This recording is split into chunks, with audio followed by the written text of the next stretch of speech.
மர்மமான பெண். இது ஒரு திகில் கதை. அகிலா அவள் தினமும் வேலைக்கு செல்லும் பாதையில் ஸ்கூட்டியில் சென்று கொண்டிருந்தாள். ஒரு பனைமரத்தை கடக்கும்போது திடீரென வண்டி நின்று போனது. ஆட்கள் நடமாட்டம் குறைந்த பகுதி அது. இருந்தாலும் அவள் தினம் செல்லும் வழி என்பதால் பயப்படாமல் வண்டியை ஸ்டார்ட் செய்ய முயற்சித்தாள். 3வது முறை முயற்சிக்கும் போது வண்டி ஸ்டார்ட் ஆனது. வேலைக்கு லேட் ஆகிவிடும் என்று வேகமாக சென்றாள். அடுத்த நாள் காலை வேலைக்கு செல்லும் பொழுது வண்டி அதே இடத்தில் தானாகவே நின்றது. இம்முறை அவளை பயம் பற்றி கொண்டது. அமைதியான இடத்தில் திடீரென பலத்த சத்தத்தோடு ஏதோ ஒன்று விழ கொலை நடுங்கி போனாள். வேக வேகமாக செல்ஃப் ஸ்டார்ட் பட்டனை அழுத்தினாள். அது ஸ்டார்ட் ஆகவே இல்லை. மெயின் ஸ்டாண்ட் போட்டால்தான் கிக் ஸ்டார்ட் பண்ண முடியும். ஆனால் அவளுக்கு மெயின் ஸ்டாண்ட் போட தெரியாது. வண்டி கடினமாக இருப்பதும் ஒரு காரணம். யாருக்காவது ஃபோன் பண்ணலாம் என ஃபோனை எடுத்து அவள் தம்பிக்கு கால் பண்ணினாள். நாட் ரீச்சபிள் என வந்தது. அடுத்து அம்மா, கணவன் என எல்லோர் நம்பரும் நாட் ரீச்சபிள். பயத்தில் நடுங்கியவாறு நின்றவளின் முதுகில் சில்லென்று காற்றுப்பட்டது. இதயம் வேகமாக துடிக்க வண்டியை வேக வேகமாக தள்ளிக்கொண்டு ஓடினாள். ஆள் அரவமற்ற அந்த இடத்தில் ஒரு பெண் அவள் முன் வந்து நின்றாள். பேயா பெண்ணா என அவள் மனம் விடை தேடிக்கொண்டிருக்கும் போதே அவள் பேசத் தொடங்கினாள். என்னம்மா ஆச்சு? ஸ்கூட்டி ஸ்டார்ட் ஆகலையா? அந்த பெண்ணின் முகத்தில் திடீர் புன்னகை மிளிர்ந்தது. நீ வண்டியில் ஏறுமா, நான் தள்ளி விடுறேன். சரிம்மா. ஸ்கூட்டியில் ஏறியதும் அந்த பெண் தள்ளிவிட்ட உடனே ஸ்டார்ட் ஆகியது. அவள் திரும்பி பார்த்தபோது அந்த பெண் அங்கு இல்லை. அவள் வேகமாக சென்று விட்டாள் போல. வேலை முடிந்து திரும்பி வரும்போது மனதுக்குள் வேண்டிக்கொண்டே சென்றாள்.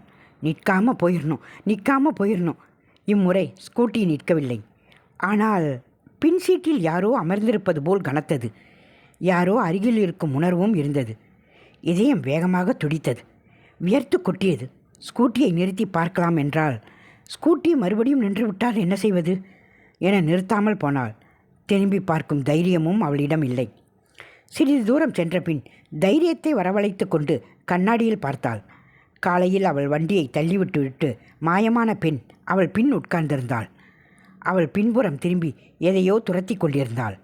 அவளால் முடிந்த அளவு வேகமாக சென்று மெயின் ரோட்டை அடைந்தாள். சட்டென பாரம் குறைந்தது போல் இருந்தது.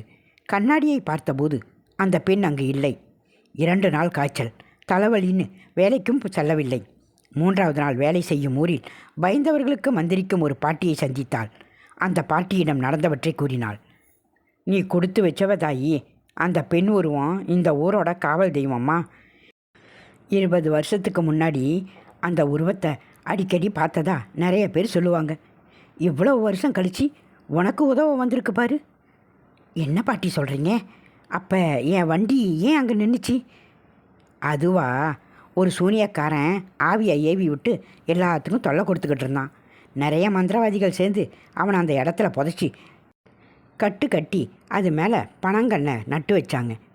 அவன் தீய சக்தியாக மாறி அந்த பக்கம் போகிற வர்றவங்களுக்கு இடைஞ்சல் கொடுப்பான். ஆனால் அவனுக்கு சக்தி குறைஞ்சதால் அவனால் வேறு எதுவும் செய்ய முடியாது. அந்த தீய சக்திக்கிட்டேருந்து உன்னை காப்பாற்றத்தான் அந்த காவல் தெய்வம் உன் கூட வந்திருக்கு. நீ பாதுகாப்பான இடத்துக்கு போனதும் திரும்பி வந்துருச்சு.